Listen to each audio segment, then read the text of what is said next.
Pagkaraan ng mahigit 4 na dekada, nagbabalik ang Voltes 5 team. Mga senior citizen na, kayanin pa kaya ng mga buto nila? 4 na dekada na. Handa na ba kayo? Kasi kami, medyo kailangan pa ng warm-up. Hi, ako si Steve, ang leader ng Voltes 5. Hindi nyo na ba ako nakilala? Siyempre, tumanda na rin ako. Mahigit 4 na dekada na rin ang lumipas. Ito ang itsura ko noong kabataan ko.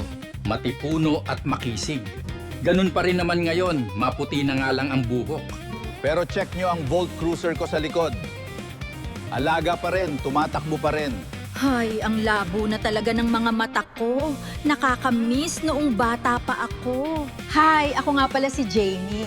Hindi nyo na ako nakilala, no? Sorry, tumanda na rin.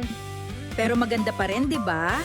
Heto ang Voltlander ko. Sabi ng mga engineers namin, lalagyan nila ito ng infotainment system. Full setup, may Spotify pa. Ha, oo, naka-Spotify ang lola mo. Kasi dati, cassette tape lang ang mayroon kami. Ayun, tignan nyo. Ako yan, si Big Bert. Kilala nyo agad, di ba? Medyo nadagdagan nga lang ng timbang. Dati, Big Bert. Ngayon, Grand Bert na. Ang sarap kasing kumain. Ngayon sabi ni Doc, bantayan ko na ang kolesterol ko. Nakarelate ba ang lahat? Ito ang Volt Panzer ko. Malaki, katulad ko. Sabi ko nga sa engineers namin, pwede bang i-convert sa EV ito? Electric, zero emissions, environment friendly. Aba, gano'n na ba karaming carbon footprint ang naiwan namin sa atmosphere? Kaso, mukhang magkakaroon ako ng range anxiety.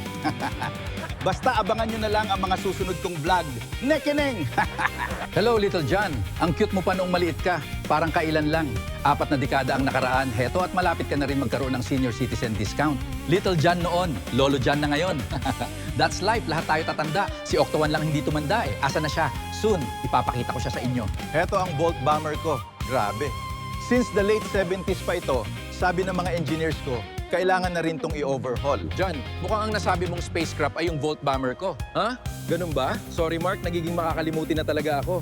John, ikaw ang pinakabata sa team pero nagiging makakalimutin ka na agad? Yeah. Ito ang spacecraft mo, ang Volt Frigate. Wow! Salamat, Mark. Lalagyan ko nga to ng pangalan para hindi ko na malimutan. Sabi ko nga, i-convert na ang mga buttons sa touchscreen dashboard. Katulad ng mga EV ngayon, medyo outdated na ang technology na nilagay rito noong 70s. Mas malinis ang cockpit ngayon pag touchscreen. Mas madaling i-update. Mas moderno. At alam nyo ba na ako nagsabi sa mga kuya ko na mag-vlog kami? Para sa Volt Bomber ko, ayoko itong i-upgrade. Gusto ko pa rin yung stock. Mas maganda pa rin ang classic para sa akin. Gusto nyo bang masilayan ang batang Mark? Tara, pumunta tayo sa Voltes Hall of Fame. Ipapakita ko sa inyo. Hello boy, wala pa tayong wrinkles dyan ha. Nothing lasts forever talaga. Kaya habang malakas pa tayo, gawin na natin ang mga kaya pa nating gawin. Abangan, marami pa kaming kwento Mag-follow, like, and share na. para hindi nyo ma-miss ang mga bagong videos. Para mas marami makaalam sa pagbabalik ng Voltes 5. Dahil marami pa akong ibabahagi sa inyo. Dahil ang support nyo ang nagbibigay sa amin ng lakas ng loob para ipagpatuloy ito. Kaya abangan nyo ang mga susunod na vlogs namin. At huwag kalimutang i-like at share ang video na ito para makita na rin ng mga kadekada natin. Sige mga tol, asahan ko support nyo. Salamat! Until next video mga kapatid.